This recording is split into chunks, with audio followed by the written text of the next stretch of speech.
ଆରେ ନଟ ସକାଳୁ ସକାଳୁ ଆଜି ପୁଅକୁ ମେଡିକାଲ ନେଇ କୁଆଡେ ଯାଇଥିଲୁ? ଭାଇ କୁହନି କୁହନି ଯାହା ସବୁ ହେଉଛି ଆଜିକାଲି। କାଇଁ କଣ ହେଇଛି କି ତୋର? ମୋ ଛୁଆଟାକୁ ମେଡ଼ିକାଲ ନେଇଥିଲି। ଡାକ୍ତର ତାଙ୍କ ଭାଷାରେ କ'ଣ ଗୋଟେ କହିଲା କି ଗୋଟେ ରୋଗ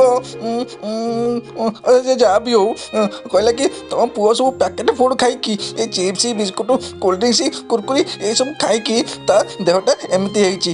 କ'ଣ କରିବେ କହିଲ? ତୁ କାଇଁ ସେଗୁଡା ତ ଦଉଛୁ କହିଲୁ? ମୋତେ କ'ଣ ଖୁସି ଲାଗୁଛି ସେମାନଙ୍କୁ ଦେବା ପାଇଁ? ସେ ତ ସବୁ ଟିଭି ମୋବାଇଲରୁ ଦେଖିକି ଏଇସବୁ ହିରୋ ହିରୋଇନ୍ ମାନଙ୍କୁ ଦେଖିକି ସେଗୁଡ଼ାକ ଖାଇବା ପାଇଁ ଜିଦ୍ ଜବରଦସ୍ତି କରୁଛନ୍ତି। କ'ଣ କରିବୁ କହୁନ? ସେଇଟା ବି ସତ କଥା। ଆଜିକାଲି ଯୋଉ ଆଡଭର୍ଟାଇଜମେଣ୍ଟ ହେଲାଣି ଭାଇ, hero heroine sports man celebrity ଏମାନେ ଯାହା ମନ ତାହା ଜିନିଷର ଆଡଭର୍ଟାଇଜମେଣ୍ଟ କରୁଛନ୍ତି।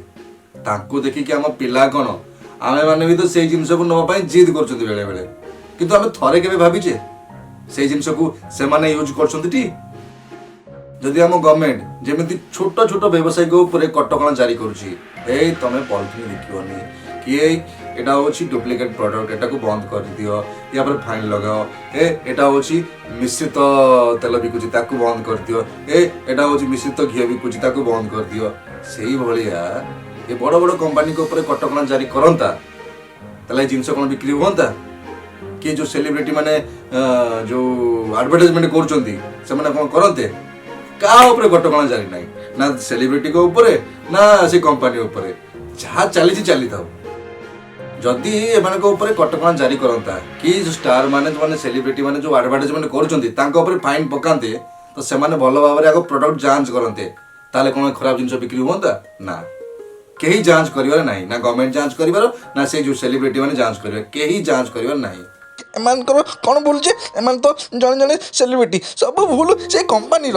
ତୁ ଜାଣିନୁ ବାବା, ଆମ ଲରେ ଯେମିତି ସବୁ ଲେଖା ହେଇଛି ନା ତାକୁ ଭଲ ଭାବରେ ପଢିକି ଏମାନେ ତାର ଫାଇଦା ଉଠେଇକି ଏଇଭଳିଆ ସବୁ ଅପମିଶ୍ରିତ କରୁଛନ୍ତି।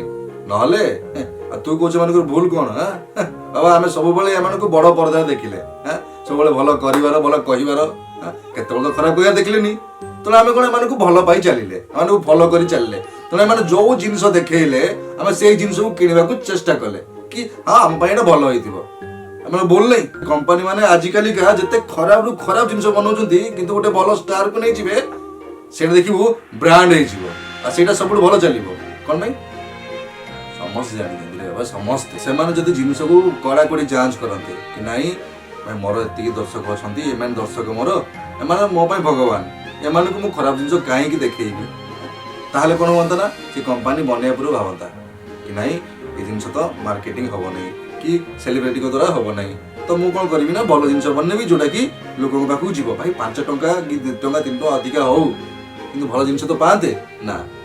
କିନ୍ତୁ କ'ଣ ଆମକୁ ଶସ୍ତା ଦେବାର ଅଛି, ଆଉ ଲୋକକୁ ବିଷ ଦେବାର ଅଛି, ଆଉ ଲୋକ ବି ତାକୁ କିଣିକି ଖାଇବାର ଅଛି।